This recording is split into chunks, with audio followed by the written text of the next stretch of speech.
So the three famous formats of hollow extrusions, and here it is just the details.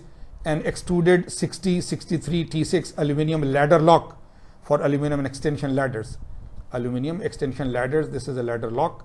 This part is 8 millimeters total thick and is sawed from the extrusion, that once you extrude it, then you keep on cutting it, right? The extrusion will go a long extrusion and you cut pieces every 8 millimeters and so on. And then here the components of various types of dies for extruding this intricate hollow shapes are shown. Laue and Stenger, I have that book. That is the most famous book on extrusion real practice. Laue and Stenger were two famous German industrial engineers, not industrial in that sense, engineers in the extrusion industry. And the first real major book of industrial practices and so on in extrusion were written by them. Later on, others have also written the book, but that is considered as, in English they say, the Bible of extrusion, and then so on and so forth. So the materials, the mechanics, the thermodynamics of extrusion, the die designs, and all the other things. So a lot of things in later books are taken from Laue and Stenger book if they are from extrusion, right? So this was hollow extrusion. Here we are trying to explain the same thing in a simple schematic again, that you see this is the thing, that you have the container, you have the die, but if you have a mandrel, right? So if this is your RAM and if this is a dummy block, then the RAM is fitted with the dummy block. So now it can be held. Now it can be easily held in the center, right? So when you will push it, not only the material will be pushed, but the RAM will also be pushed. So it will continue to be a hollow, right? It will continue to be a hollow pipe or a tube, isn't it? So this is a movable RAM. But of course it is limited, that you can press it only as much as the RAM is there, but that is always there, that you in one go of extrusion, you press only whatever billet material is here. Once it is pressed out, you push the RAM backwards, place the other billet here, and then continue. And when that is complete, you push the RAM back, place the other. That is how it is there. So one billet will be a long continuous extrusion, but the last part of the previous billet will be still here, and then you will remove it, and then the other billet will come and you will start extruding. So the joining between the new billet and the old billet, if it is a very fine join, you continue, there is no issue. But if you feel that there is a problem, then a small amount you saw cut, remove and throw away. And it is a long extrusion going on, so you will cut one piece, then you will cut the other piece, then you will cut the other piece. That saw cutting is still going on. Now other thing, hollow and semi-hollow. You see, normally something is a solid or a hollow. A hollow means it has an inside cavity. But in extrusion especially, and in other bulk deformation processes, we have the two distinct types called hollow and semi-hollow apart from solid. So let me give you the example here. This is hollow. There is a round shape completely enclosed inside. This is also hollow. There is a square shape, but totally a square hole inside. So this is called hollow.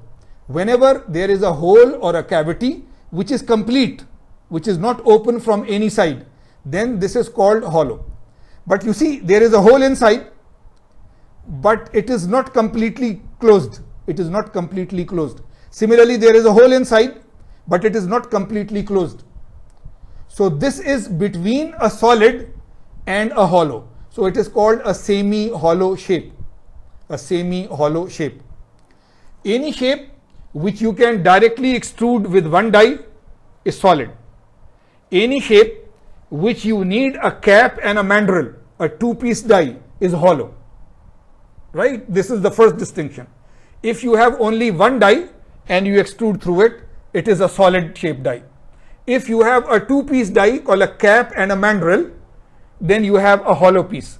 This hollow could be completely enclosed hollow, or semi-hollow. But it is hollow because you need a cap and a mandrel, two-piece die, you need a mandrel inside. So whenever you need a mandrel inside, then whether it is a complete hollow or a semi-hollow, it is a hollow, but one is hollow and the other is a semi-hollow shape.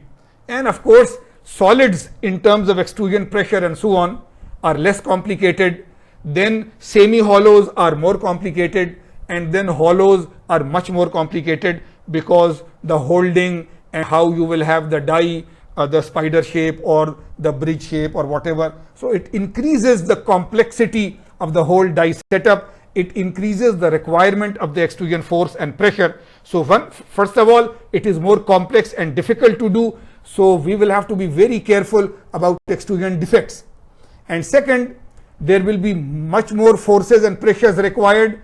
So therefore, the life of the die will be a difficult problem, right? So the tools and the dies will have to be made more sturdy, more strong, and so forth. So this is about hollow and semi-hollow shapes. With that, we have completed the extrusion as a manufacturing process, right? The general discussion about what is extrusion, what is an extrusion plant, dies, billets, this, that, all those things, the mechanics of extrusion, the mechanics of hot extrusion, and then the general extrusion practice and some of the major extrusion defects, right? We have all of them now covered. So rod, wire and tube drawing, these are now, all of this, this is just the process of drawing. The single word name is drawing, but we can do rods and wires and tubes all through them. So rather than extrusion, we will have drawing as the process now. So today we will be giving you a gift. We will stop the lecture just here. I want to continue the process of rod and tube drawing in one continuous go. So a very short lecture compared to your normal lectures today.